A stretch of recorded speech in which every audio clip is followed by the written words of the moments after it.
2026 FIFA World Cup to be hosted across Canada, Mexico, and the USA. The biggest celebration of football ever. This is your chance to be there live. Feel the roar of the crowd. Witness epic moments, goals, and cheers as a proud Ghanaian on the global stage. Now that's hooked forward. Here's a chase for Gian. He's 1-on-2. It is Gian. He's in the area. He scores!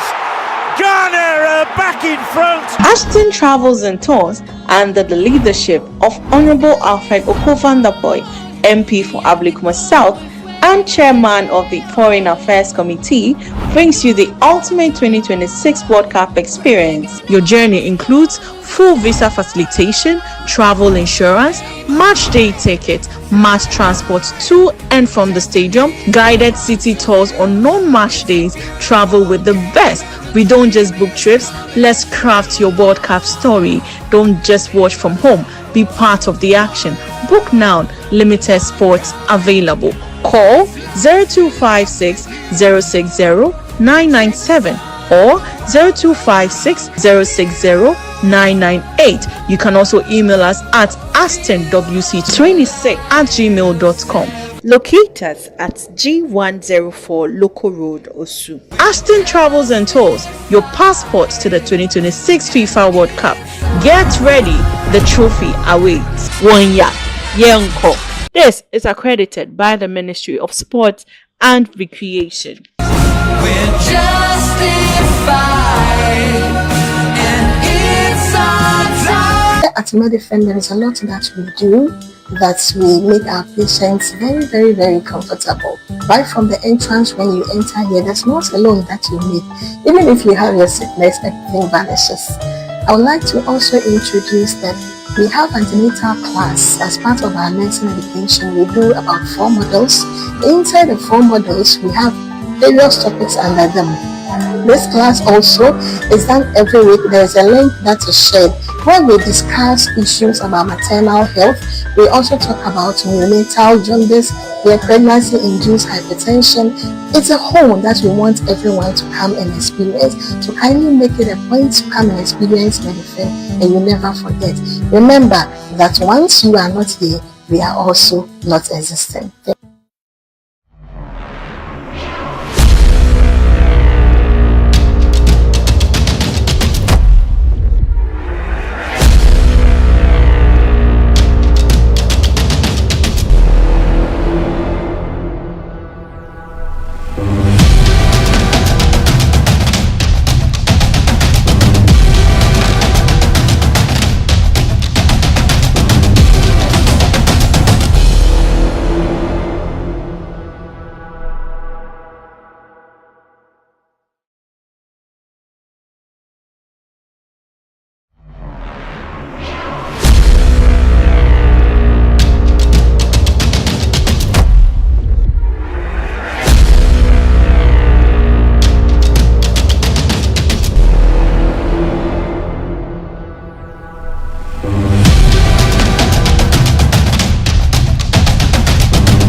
Welcome back from that break. It's still Sports Center here on Adra Television. Now, my guest is already seated in the studio. He's my co-host. I call him my boss, and my boss is Derek Nia Sankra, the son of the legend. Why Worry is already seated in the studio, and we'll also be joined via Zoom. Joshua will be joining us via Zoom. We'll also be discussion on Premier League, and then the title race, the UEFA Champions League, the Black Stars, and so many more on this show. But first of all, let me introduce Derek. Derek, welcome to the show. Thank you, Isaac. How are you doing? Yeah, we are good by God's grace. But not all that well, because tomorrow, I'm hoping we don't hear unnecessary questions at the unveiling of the Black Stars coach. Don't worry yourself. But, some of our people controversial questions. When they get platforms like this, they want to be heard or they want to trend. But I've always said that blogging and journalism are two separate things. Yeah. You can be a For, blogger. I'm not talking about the bloggers. I'm talking about the Come in. journalists. You can be a blogger. And you can do anything if you're a blogger. But journalism are principles. You've been to school. Yeah. You learned ethics. When we say ethics, way of doing things proper. You understand? So you learn media ethics. Then you come in. But in you this come, our job, a lot of people didn't go to media school. Because Okay. if you are good in the three language or can speak very well, automatically you are a journalist. I was coming to that. I mean, I've not started in any journalism school. But fortunately, when I was learning my marketing, I learned PR, I learned propaganda as a topic. Agenda setting too. I learned all those things, and I've learned how to use what at what time. So yes, and there are other people on the media space, especially those political communicators. They've not been to any journalist, but they communicate and Very you see well. quality. Yeah. So what I'm saying is that at least if you fake, you just come from your home and you got into a driving seat and got a console behind you, you must know, you must learn from those who have gone ahead of you. Questions there you gone can were the ask. days when we had Kwabena Yeboah, Maurice Kwanzaa, Moses Nilante Fuamwini, Nilante Vanapo, my Vanapo, boss, Carl Tufo. Carl These are big men. Kojo Fusu Asari, Yeah. or Kweku Fusu Asari, so something. And then something Bede Akun also. Yes. Oh, yes. These are so these these are are the big. difference. No, and even when they've aged, you still see quality in Maturity. Carl Tufo. Anytime you listen to Carl Tufo, anytime you interview Nilante Vanapo, they'll bring out something quality. They will compare the past and they can and tell you what's happening now and then predict the future. This is the Gen Z era, but So- we'll get to that one day. Yeah, so we must learn the right things and do the right things. This and let me say something so that I'll trend. But you see, I have always said there is karma. When you are doing some of the things, so you had problem, and I know you also have problem with the way some people treated Otoado. Yeah. And he is a football coach. You'll be in one office and you see your subordinate misbehaving. You see a customer coming to call you names. In fact, I have that experience. I work with some guy who was one area manager.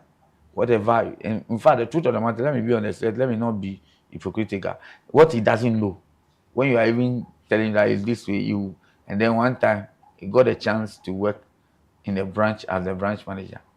A year, 6 months. Some customer came finishing. By the time we realized his name was in the press with all the bad news. But when he was, an area manager, he was misbehaving. Like he was putting pressure on his people to do even things that are not supposed to. But he get the chance, sat at the place that those people were sitting.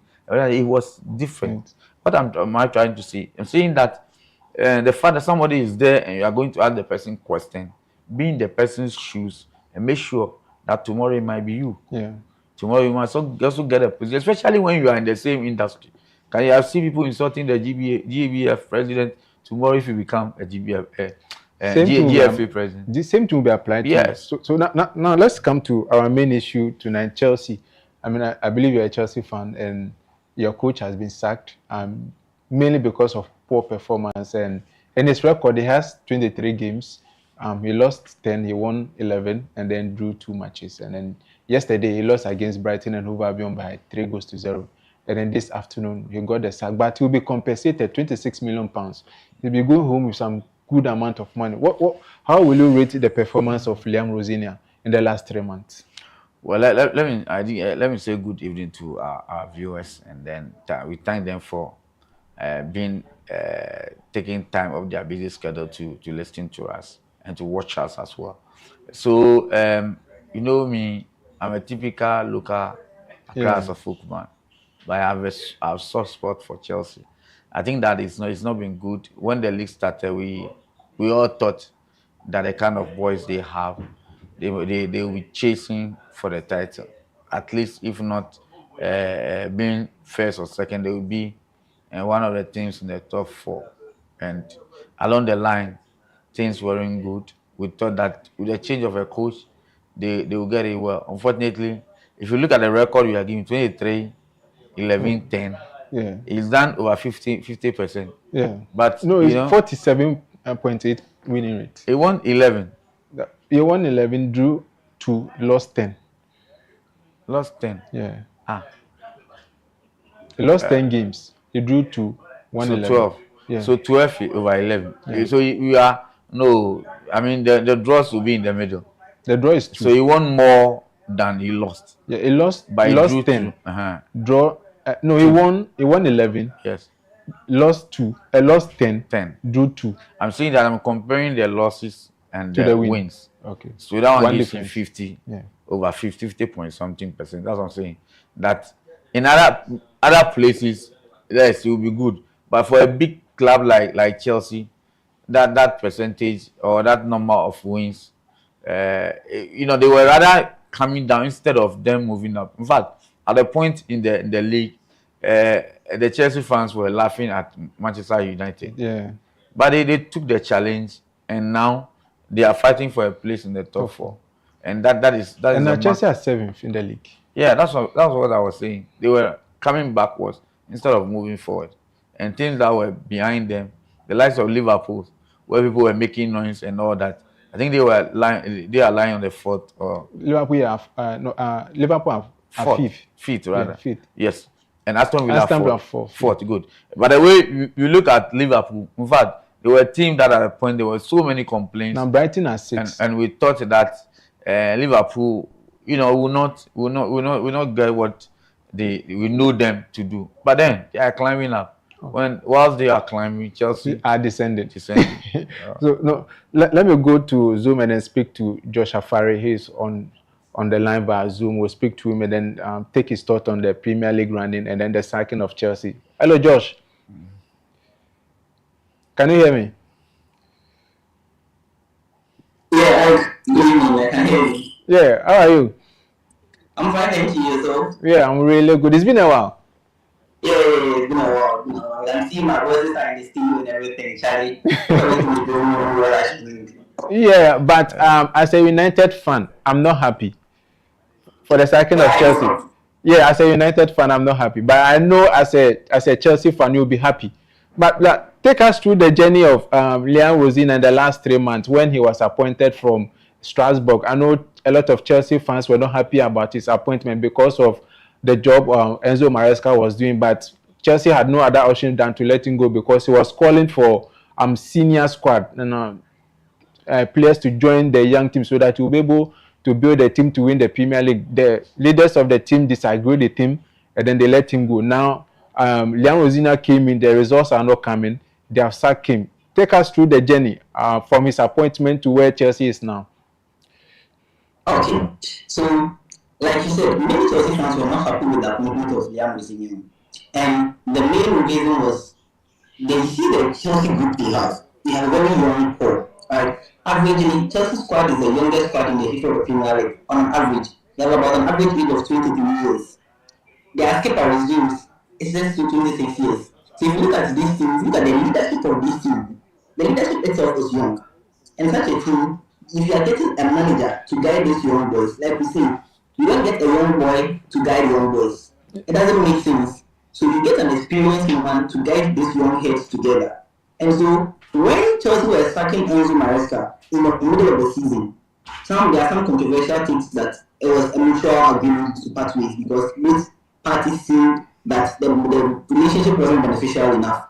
And Chelsea fans were expectant that, okay, Zinedine Zidane has been out of job for some time. Xavi Hernandez, who guided Barcelona, as was to the Spanish La Liga title, has been out of job for some time. Even Julian Nagelsmann, who is now the German head coach, has also been in and around Chelsea, has been a name floated around Chelsea for some time. So we needed an experienced head, someone who has been there and done it, to come in. Looking at Liam Rosina, who is very, very young in his managerial career, Strasbourg, a very low team in the French League 1, a middle table team in the French League 1, was a perfect place for him, where he could hone his skills, make the mistakes, and there was no pressure. But immediately you thrust him into the front line at Chelsea, where every game, even a young game, will call for riots from the fans. Then you are calling for pressure for such a young manager. You look at him, you look at the style of play that he was implementing, look at the style of play, the build-up from the 3-2-1 build-up and everything. It looked very similar to that of Enzo Maresca. So that was literally on the good side, that the transition period or everything wasn't going to be too difficult because Maresca and Jan Rosinho used to play a very similar style of football where they invest one of their fullback, i.e., be it the left back or the right back. So you invest one of the fullback, you leave the three defenders as a three-man central defense, then you push one of the central midfielders to join the attacking third, making it a 3-2-4-1 attacking phase. That was perfect. But things to get him, the healthy players start losing confidence. And I keep on saying this that football is played with confidence. No matter the talent you have, if you are short of confidence, you'll be out. And so things took a turn. And if you were someone who has been there and done it, you could tell that it would have been easy for him. But at Strasbourg, look at the kind of place he was working with at Strasbourg. He was working with Ismail Bikori, who was 22 years. He was working with Mike Penders, a Chelsea goalkeeper who is 19 years. He was working with Mamadou Sarr, who is now at Chelsea, who was just 19 years of age. Stefano Nanasi, Diego Moreira. These are young kids. Valentino Bacco, Joaquin Panacheli, and then Emmanuel Lemega. These are young chaps. These are all very, very young kids. So managing their egos is very, very easy, especially at a club like Strasbourg. But at a club like Chelsea, where the fans are very demanding, the EPL is very, very unforgiving. You could tell that Len Mousinho was struggling with taxes, and in the big games where it mattered most, you could tell that he fell short. Look at those two games, two negative games over Arsenal in the Carabao Cup. He was all over the place, got beaten at Stamford Bridge, went to the Emirates where everyone was thinking that Chelsea are the guys, they are going to go out there and defend. He went out there to play like way back, and some would say a 5-back system, and went to defend for 90 minutes, considered the last goal at the end of the game to Kai Havertz, and lost the game again. Just recently against Manchester City, where everyone was thinking that Chelsea were going to show big. Those are the games that define you or your career as a manager. He went in the game, was all over the place, he didn't know what to play. And even last month against Brighton and Hove Albion, the last time Chelsea played a Premier League game and couldn't register a shot on target, a single shot on target, was their last game against Brighton at the Amex last season. They lost by 3-0. And this season, this same team, same game at the same venue, we went there, we were all over the place. Chelsea couldn't even maneuver a single attempt on target in 90 minutes of football and ended up losing 3-0. So I think all in all, it was just an abysmal performance, and it's an indictment on the blue coat and in the clay capital. Because if you look at the sort of spending they've done and how they've been criticized over the period of time, you take a look at Chelsea's bench against Brighton yesterday. Because Kopama was out, William Estevao was out, Jean Pedro was out. The players they even had to bring in academy players like Desideri and the rest, they were like to the bench. So a team that has spent over £1 billion, and this is how your bench is looking at. I think it's just abysmal, all in all. So I said with a total failure, we're just hoping for it that going forward, they'll probably make some proper changes as the summer approaches. Yeah. For the poor performance. But there's another school of thought that when we look at the performance of the players under Enzo Maresca, they're not putting up the same performance for Liam Rosinia. So you cannot fault him for Chelsea's poor performance. Can the blame also be apportioned to some of the Chelsea senior players in the squad? Oh, definitely. Because if you look at the Chelsea core, the leadership group of the Chelsea team is probably made up of their goalkeeper Robert Sanchez, Enzo, Jeremiah Fernandez, their Argentine midfielder, coach Romain Palmer, their captain Rhys James, Tosin Adarabioyo, and then probably Marc Cucurella. If you take these big names with the Chelsea dressing room, you take them and then you look at their performance over the last stretch. One player I'm very much disappointed in is Rhys James. Because Rhys James' injury record has been very, very abysmal over his career. Rhys James hasn't had a single fully fit season in his career. And this is a player that we say that when he is fit, he's actually the best right back in the world. When he is fit, that's the caveat now. All what you're asking is when will Rhys James be fit?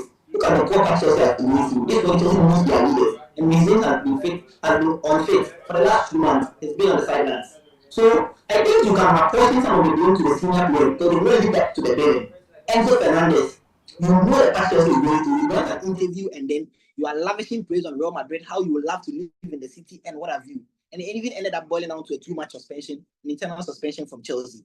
So I think the senior players haven't stepped up. Their performance haven't been up there to actually warrant that tag of seniority in the Chelsea dressing room. And that's something I look forward to the board or the academy board, the big men at the helm of affairs will look at addressing in the summer, because I think they need some experienced heads in that dressing room. At least some 2-3 experienced heads in that dressing room, I think will calm things down when such pressures are coming. Of course, they can't solely rely on these 26, 24-year-old men to be leading boys to expecting something big from them. So yeah, I think we can apportion some of the blame to these so-called senior players in the dressing room.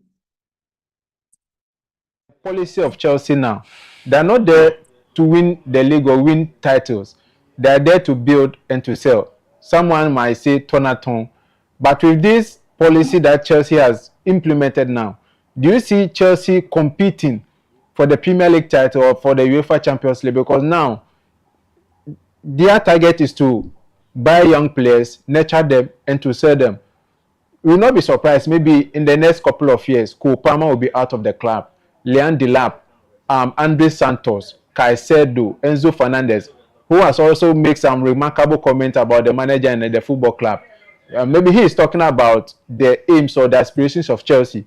This is a player who wants to win titles. But when you look at the current squad of Chelsea or the policy of the Chelsea team, they are not there to win Premier League titles. So what do you think is the future of Chelsea? Is it to compete for titles or maybe do the turnathon, get the money, and then do their business and go away?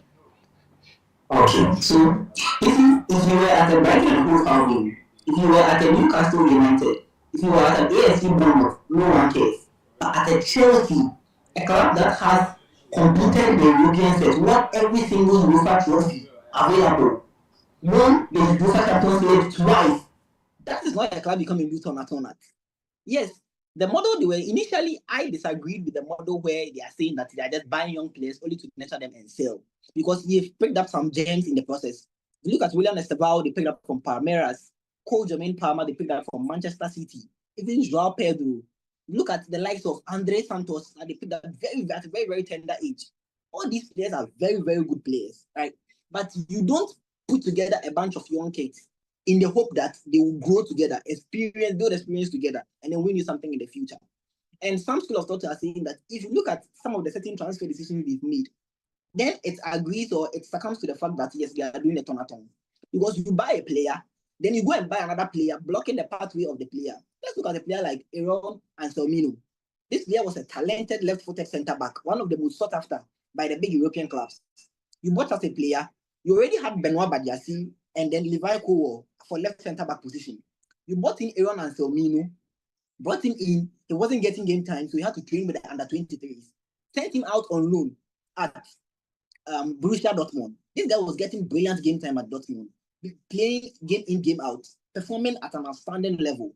Then Levi Kowal's injury happens, ACL, ruptures his ACL, out for the rest of the season. You recall Aaron Anselmino from Dortmund.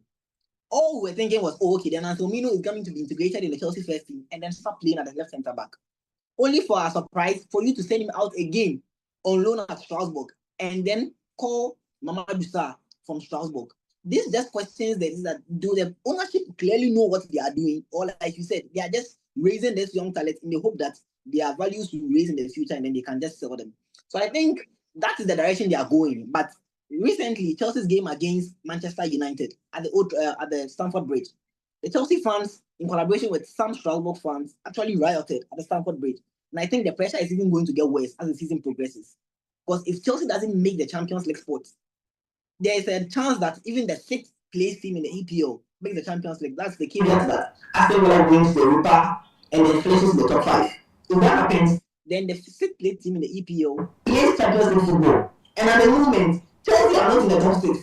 So if Chelsea doesn't make Champions League and have to go and play either Europa or even Conference League again, I think it will be very terrible news for the ownership. And then they'll have to start looking for some big name players in the summer to complement or to augment their young core that they have.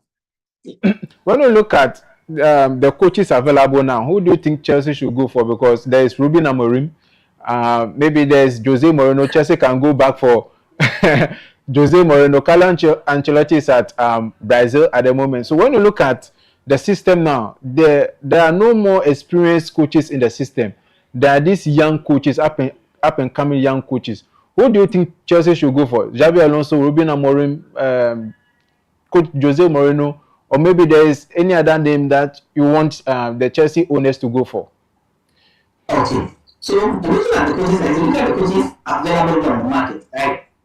The big names there, probably, like you said, Zinedine Zidane, Zizou, who since the Madrid job hasn't taken any other job, and there's a clear succession plan for him. Zizou is going to France because of the World Cup. Didier Deschamps is resigning from his role as a French head coach. So Zizou is automatically earmarked for that job. If you look at the coaches available, I think two key coaches have a paperwork of working with young talent and then grooming young talent. And those two key coaches are Xavi Hernandez, former Barcelona head coach, and then that's Xavi Alonso, the former Real Madrid head coach.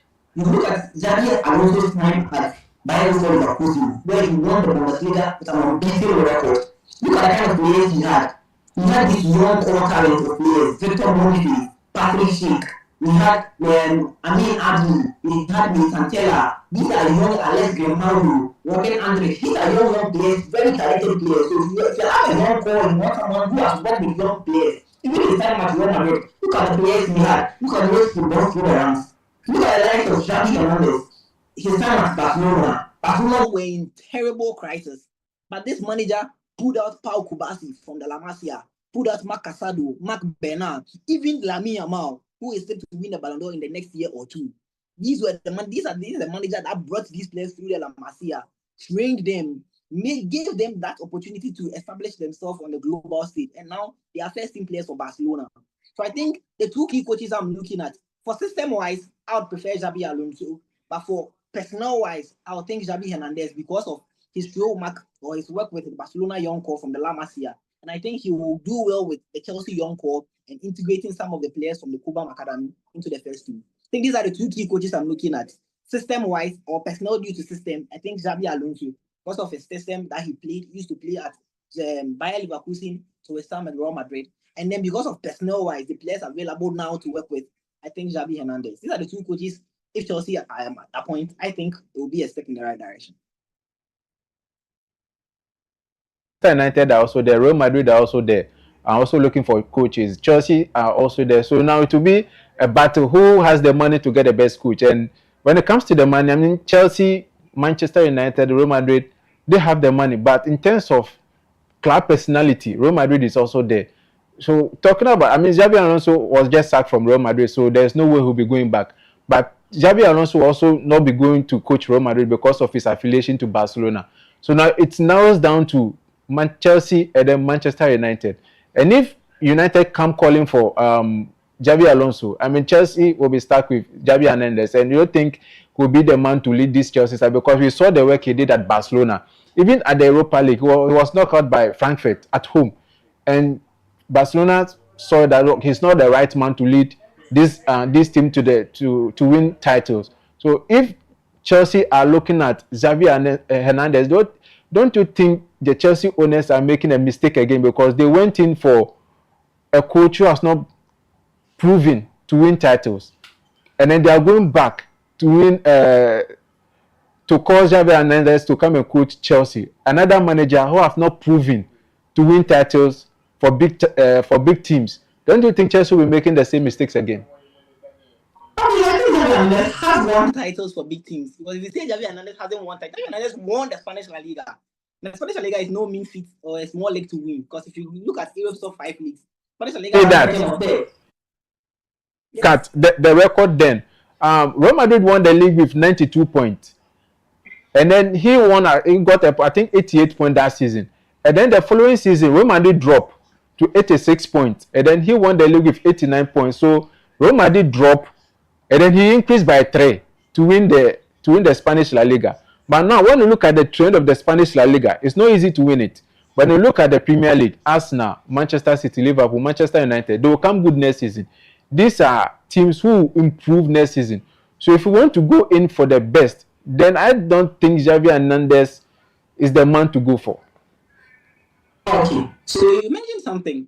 I still believe Manchester United will maintain Michael Carrick as their head coach going into next season, because I think he will get them Champions League football. And when he gets them Champions League football, Manchester United is one of the most sentimental teams in the world. And I think due to sentiment and stuff, they will give him the job. But with time, probably they will sack him along somewhere next season. But I think he will still carry on entering into next season. So Manchester United will not so much be perturbed about looking for a manager in the summer. You mentioned that Real Madrid, and I think Alvaro Arbeloa has done quite a good job, but we all can tell that he is not that guy. He's not up there yet. So I think Real Madrid will be in the hunt for a manager. And these two managers we are discussing, Xabi Alonso is definitely not going back. And then there is Xavi Hernandez, and due to his affiliation with Barcelona, he's definitely not going to coach their Nemesis in Real Madrid. So looking at Chelsea, like I said, the managers on the market are very limited. Unless you want Chelsea to go for going for the likes of Eric Ten Hag and Ruben Amorim and the likes you mentioned. But I know that one you were teasing because there's no way Ruben Amorim is coming to coach like Chelsea. No way he's stepping near that Chelsea job. So I think yes, looking at the kind of players Chelsea have and the output they can get. If you look at someone like Enzo Maresca, before his time at Leicester City, when he was coming to the ranks of Chelsea, you could tell that he had that personality, he had that mentality, working with being Manchester City's under 23 head coach for some time, working with a lot of the players that even came through Chelsea, Romeo Lavia, Liam Delap, Cole Palmer, and the likes. So he had that touch working with the kids. And so getting a manager that has experienced that, if you get this big ego managers in, trust you me, most of them will want more than half of the Chelsea players out because most of these players are unpolished yet. Their talent is still in the raw state, yet to be polished. And so I think you still need some, unless they are planning a general overhaul where they are going to sell most of their kits and get inexperienced players, then I think they can be looking at a big name manager. But the World Cup will also have it too. I think the World Cup will have a very big implications on the summer because countries that do not necessarily do well at the World Cup, I think might fire one or two coaches, and that may probably throw up a few names in there. England's Thomas Tuchel has been thrown around a few times. He's also a former Chelsea head coach, has some unfinished business at the Stamford Bridge. He's been thrown around a few times. England are hoping that this time around it's coming home. If it doesn't come home, I'm sure Thomas Tuchel will go home. And then if you look at Julian Nagelsmann, I think some of the German top officials do not necessarily think he's the man to lead them into the promised land like they believe. Yes, they're in the process of rebuilding. But some believe that if he doesn't also do something extraordinary at the World Cup in USA, Mexico, and Canada, I think he might also be shown the exit door. So Julian Nagelsmann, Thomas Tuchel, and even Carlo Ancelotti, Don Carlo himself, Brazil feel like, yes, they have a lot of trust in him, but if they have an abysmal campaign at the World Cup, I think Don Carlo could also be on the chopping block and then could be available in the summer. So the World Cup will have a lot of domino effect in the summer transfers of coaches that will be available. But for now, I think most of the top coaches are secured. And so let's just wait out to the World Cup, which is just about 50 or 49 days away. Let's just wait out to the World Cup. After the World Cup, I think the season would have ended. Then a lot of heads will turn, and then those decisions will be taken. A proper assessment of the season will be done, and then those decisions will be taken going forward. Yeah. Arsenal, what is wrong with them? Is it psychological, or maybe the fear of Pep Guardiola that is putting pressure on Arsenal? That they're not getting the result that they want. Over the weekend, they lost to Manchester City by 2-1, and then lost to Bournemouth by 2-1 at home, and then lost to Southampton 2-1 in the FA Cup. 3 matches, they have not won 3 matches in a row. Do you think maybe it's psychological or the fear of Pep Guardiola that is getting to the players? So I think every single team in the EPL has a downtime, right? And by downtime, I mean has a bad patch, a bad spell of games. It depends on when your bad spell of games actually comes. Because Manchester City, Chelsea, and even most of the teams had their bad spells at the beginning of the season. So you could tell that City were very terrible at the start of the season. They were struggling here and there, drawing the games here and there. And unfortunately for Arsenal, as we've gotten into the run-in, this is where their bad spell is actually showing or popping up. And so if you look at it, yes, I think it's more psychological and then also fatigue on personnel. Because the squad Mikel Arteta built, I think even this season, he did a very good job in the transfer market, where if you look at how he augmented his squad with Pierre Hencapié playing left back or left centre back for them, with Christian Mosquera, getting Martin Zubimendi, even Christian Norgard, getting some players in and around the team. I think it really augmented the squad. Noni Madueke from Chelsea. These are all players that they got to buffer their squad. But if you look at their key players, Arsenal's strength has always been their first 11.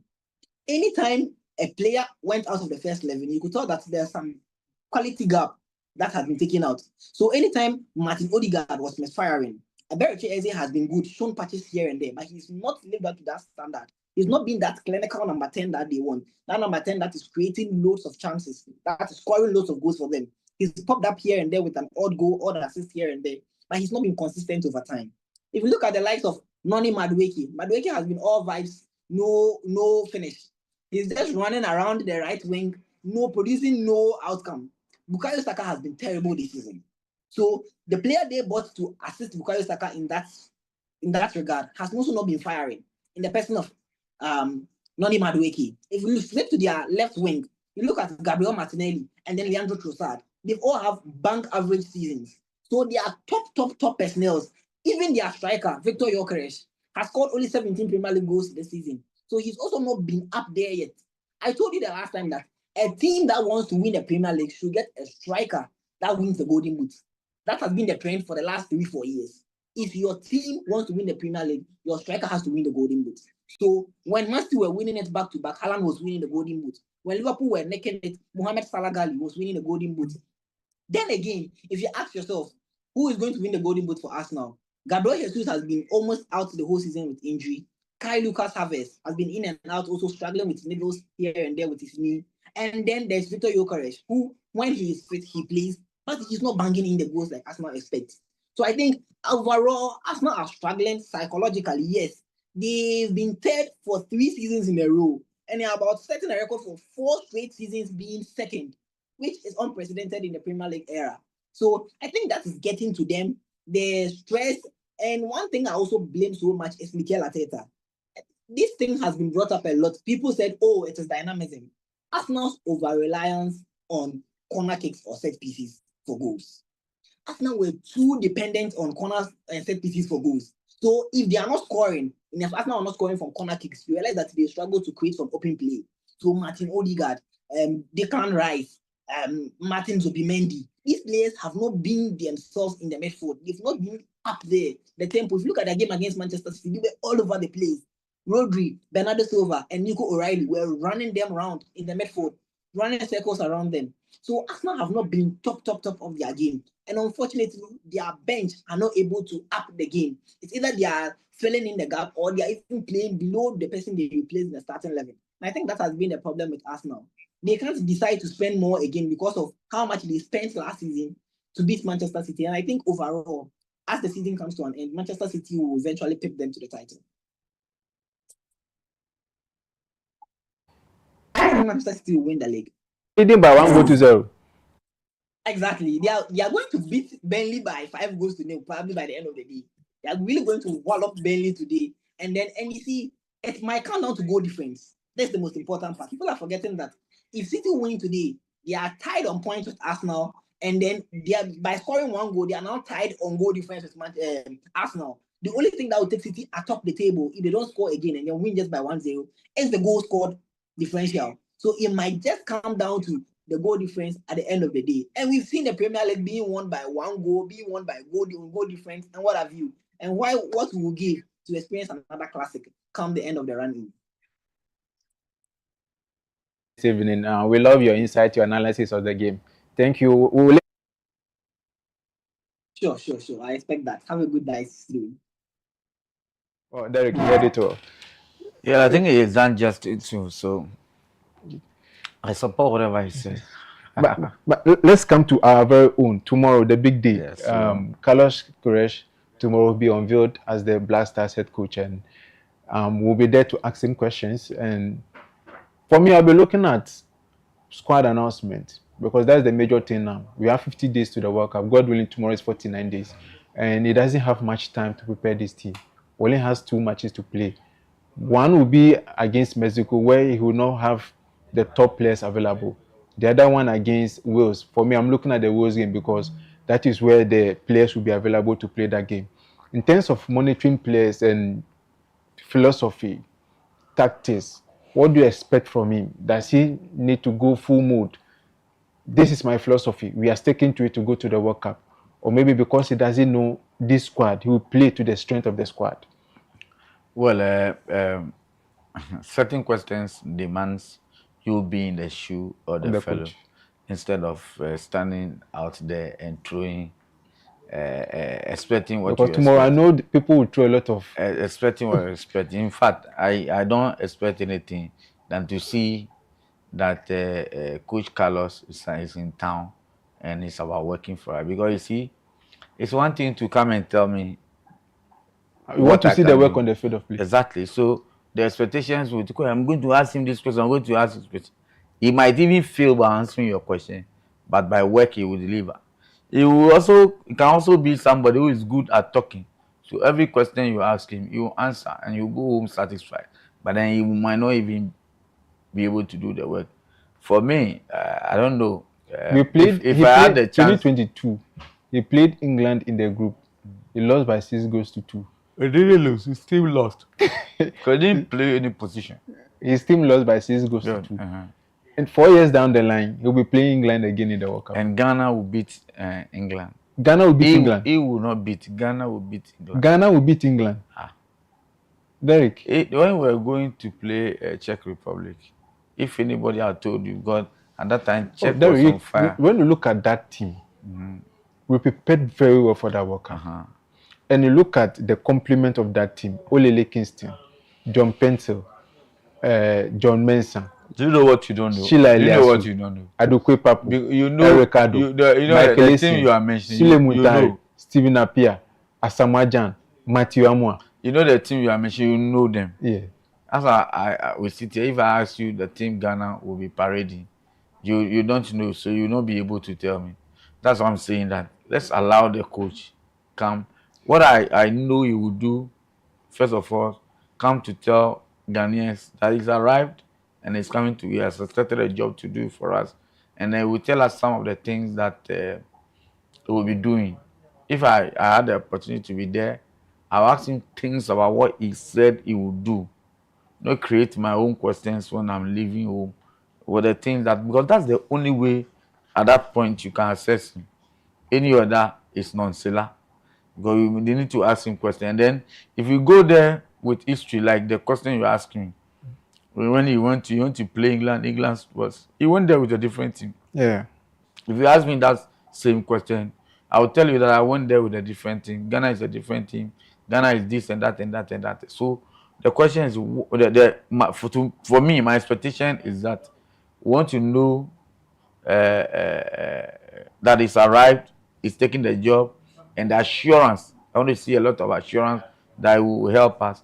I also want to I believe he will tell us the things he has done. Immediately he was employed. Some of the few things that he's done for us to even calm down. So when he tells you, if it's true that he's contacted his left back, Baba Rahman, we know that we have a problem with our left back. There are few players he's spoken with. If he may want to share with us, he will share with us. If not, we shouldn't force him to share anything with us.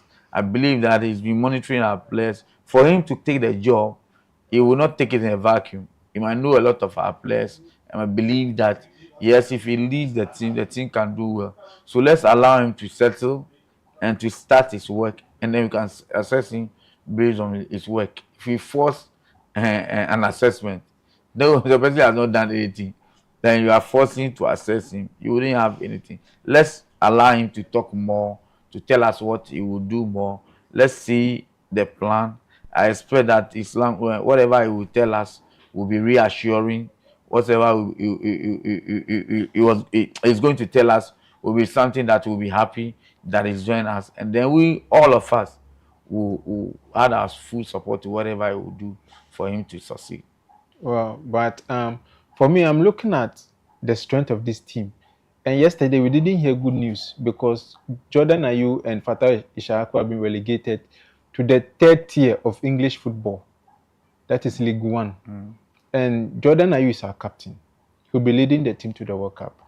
I mean, looking at this, can this affect him psychologically heading towards the World Cup?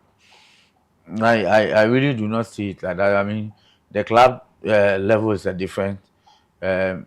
Because he'll be looking to get a new club before the season starts. No, exactly. And those boys... And the World Cup will be the stage for him to... Exactly. So it's rather...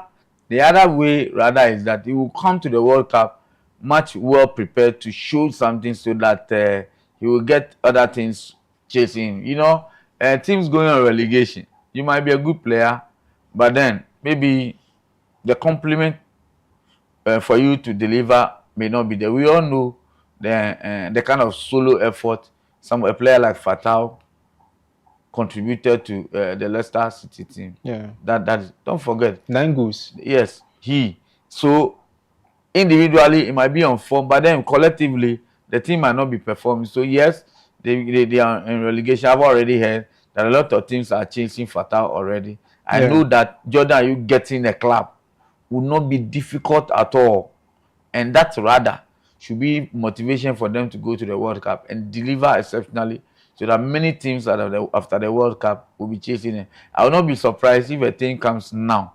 They will all ask the team to wait for them to go to the World Cup with the intention that they will go there and deliver, so that they will get a better offer and to continue their career.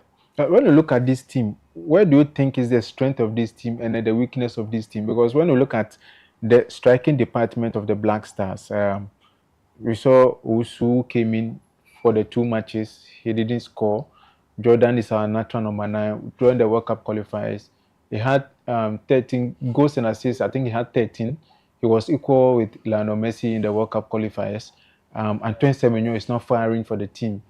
Shahaku is on and off. Inaki, you can't say much about him. Do you think this team, when it comes to the attack, we are ready for the World Cup? Well, the fact that we qualify to go to the World Cup, we are ready. But definitely there will be strong teams and then not too strong teams. Yes, and we might fall within that category. Category, looking at the type of players we have.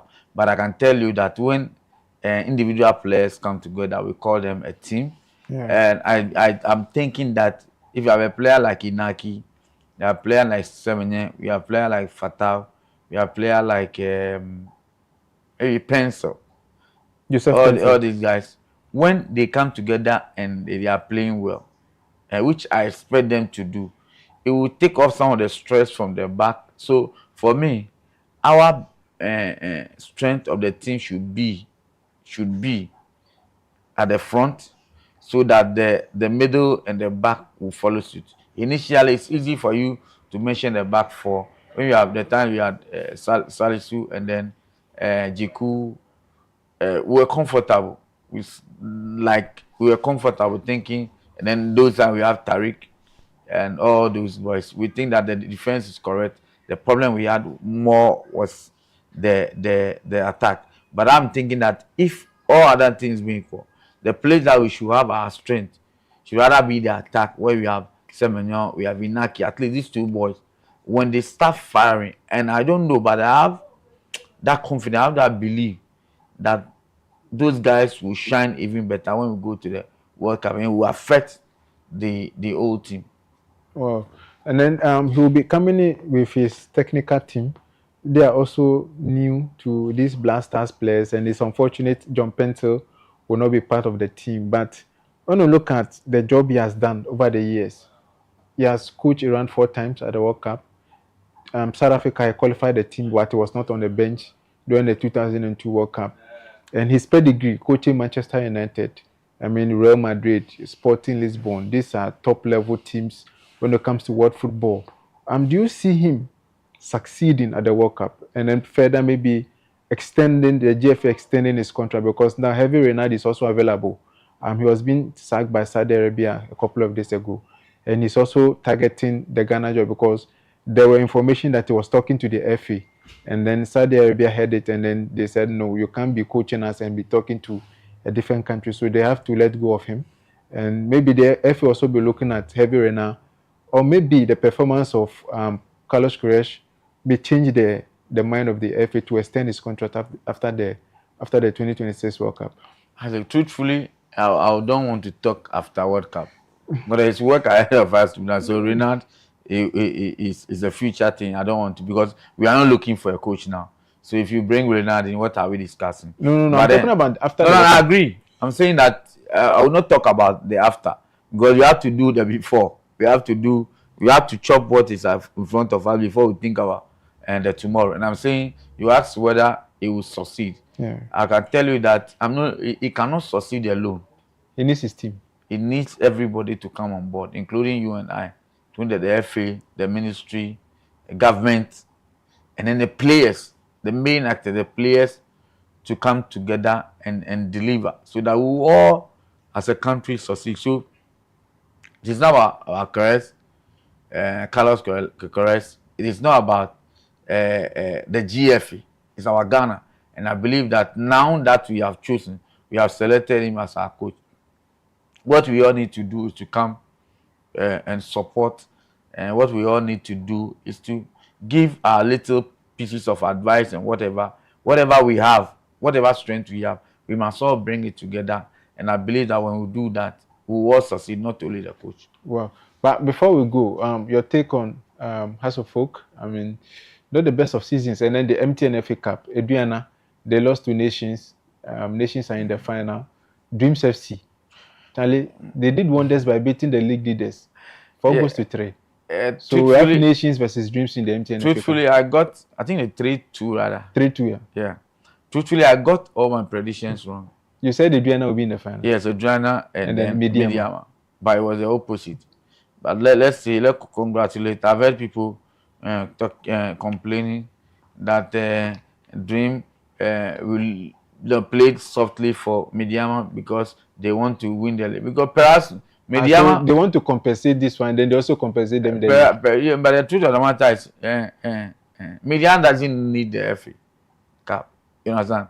Whereas Dwarfs needs it more, especially the last time they went there, they delivered, and they might want to go back there again. I think they were in the quarterfinal. Yes, they semi-final. They had wanted, they may want to go back there again. So perhaps they took the FA, but you know, regardless of the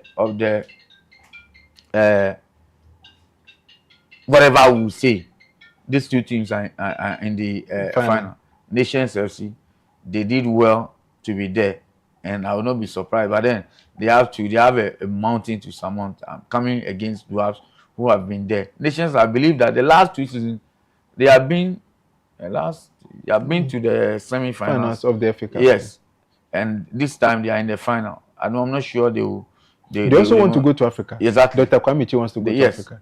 So it will be a very good thing. Like they always say, as for the FA Cup, there Obi and Obia. Yeah. So no wonder these 2 teams are in the final, and I believe strongly that it will be a nice final. It will be a very competitive final, and the best team. I don't want to predict again because my last prediction went away, but I think it's a nice final. We have some good players in both teams. We have Zach Simpson, go grip one, and this boy who has been scoring for Nations. I know. Charlie, the guy is playing well. And then you come to the other side, Suraj Saidu, the boy, and then we have, told you that boy will come good. Mo Shaban there. We have their senior man, John Entry and Co. But we have some experience in the and then you have experience too in the Nations team. I will not be surprised. No, one of them will win, but I think they well deserved. I don't care about what happens in the semi. The right team are in the final.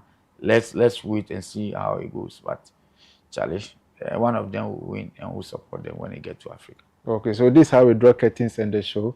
And we talk about the Chelsea sack and also talk about the Premier League running, where Manchester City and Arsenal are battling for the 2025-2026 Premier League. Currently, Manchester City are leading by a goal to 0, beating Burnley at Turf Moor. We also talk about House of Folk and Black Stars. Carlos Queiroz will be unveiled, God willing, tomorrow at Alisa Hotel. We'll be there to ask the coach some questions, especially preparations towards the World Cup, and then his backroom staff monitoring players and other things that he has been doing since he has been appointed as the Black Stars head coach. I did this with my co-host Derek Nia Sayankra. I call him my boss, and my bosses. So God willing, on Friday we'll come back again with more sporting updates, especially on the Ghana Premier League.